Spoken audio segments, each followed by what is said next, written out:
Deportivo LS. Los datos indican que el consumo masivo dejó de caer en abril, luego de 15 meses consecutivos de una fuerte contracción, pero la dispersión de los precios de los alimentos es indisimulable y el perfil del consumidor va adaptándose a su bolsillo.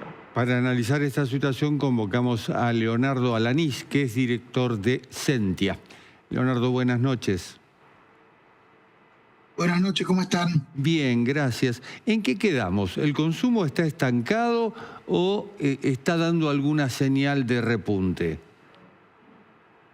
Bueno, no, estancado nunca estuvo a la baja durante, como recién decía Silvina, 15 meses consecutivos, con un cambio de tendencia, siempre retrocediendo, pero comenzando a retroceder menos en la segunda mitad del año pasado, y ya segundo mes consecutivo donde los números son ligeramente positivos.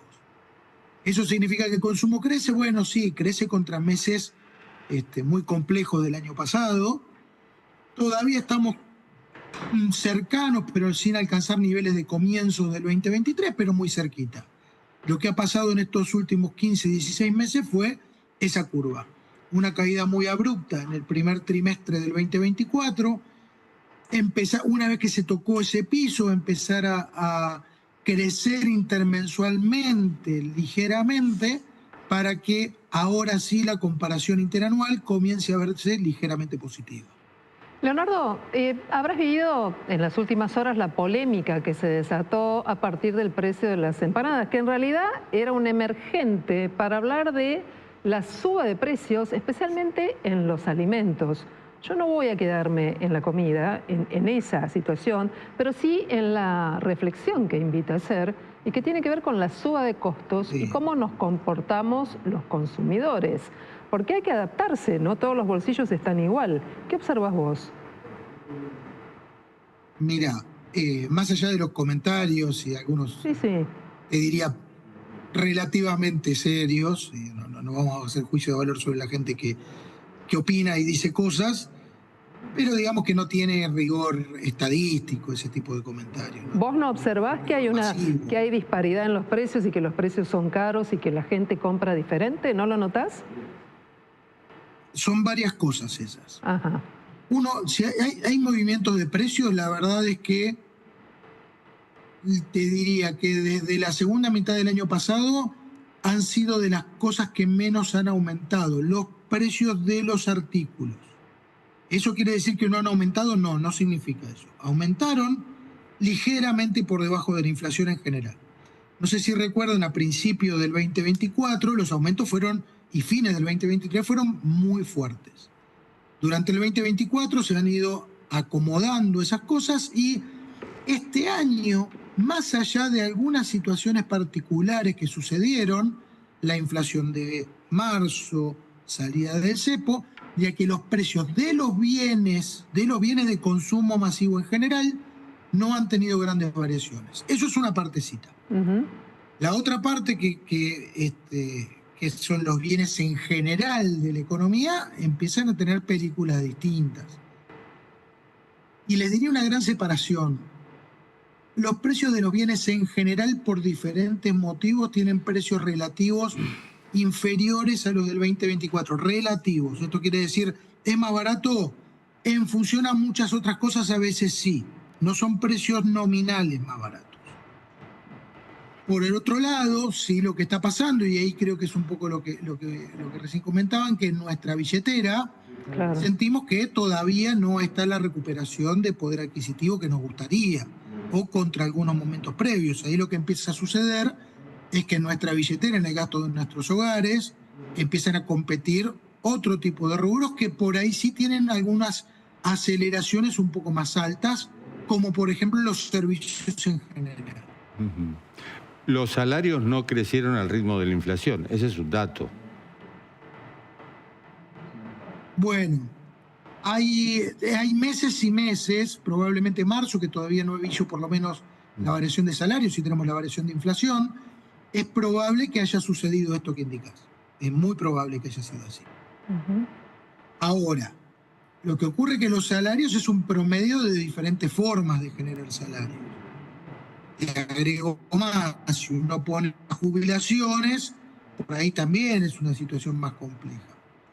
En términos generales, sí se encuentra una recuperación de poder adquisitivo desde la segunda mitad del año en adelante. Eso es el lado positivo. El lado B de esto es esa recuperación de poder adquisitivo. ¿Recupera números previos? Todavía no. La tendencia es a crecer, a ir recuperando lentamente. Suceden estas cositas en el tiempo, pero tienen una velocidad mucho más lenta de la que tuvieron para contraerse, para perderse. La pérdida de poder adquisitivo fue muy violenta entre el último cuatrimestre o el último trimestre del 2023 y el primero del 2024. Fue un shock muy fuerte sobre el poder adquisitivo. Y la recuperación es más bien lenta. Bueno, veremos en qué desemboca, porque además son distintas las modalidades de trabajo. No todo el mundo trabaja en el mercado formal, hay mercados informales, hay gente que tiene apenas changas y eso me imagino que debe generar una proyección particular en el consumo. Hay otro tema que no sé si observaste y tiene que ver cómo marcas de indumentaria de muy alta gama, en algunos casos, ha tomado la decisión de bajar sus precios de venta, en algunos casos hasta un 40%. ¿Qué pasó? ¿Estaban muy inflados en su momento esos precios? ¿Hay una necesidad de adaptarse a la realidad o hay algún otro factor que esté jugando? Mira, habrá que ver casos particulares, ¿no? Cada empresa es como un hogar, como una familia y tiene sus propias decisiones y conoce sus números y sus capacidades de tomar algunas decisiones en este sentido. Dicho esto, no es que no te voy a contestar. Por favor. Está bueno el tema porque es un poco lo que charlábamos hace un ratito. Existe esa situación de ver precios que tienden a reducirse. Una gran hipótesis, otra vez, cada uno tiene sus propias decisiones sobre sus balances de ganancias y pérdidas.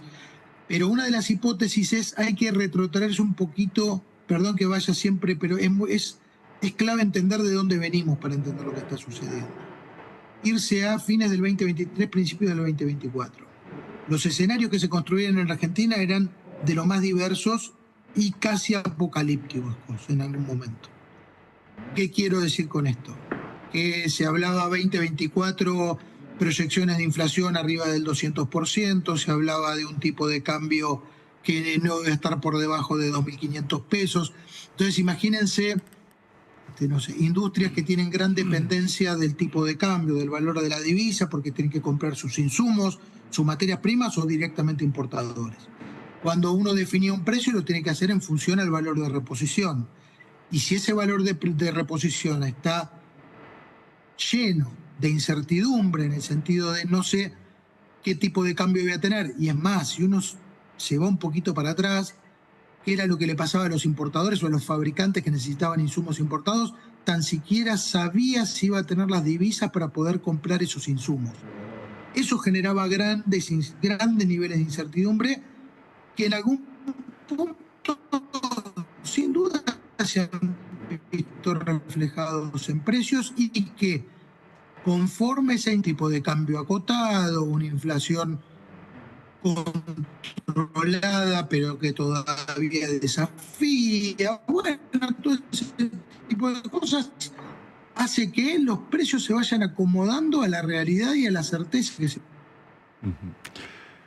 Leonardo Alanís, director de Sentia, ha sido muy amable. Muchísimas gracias.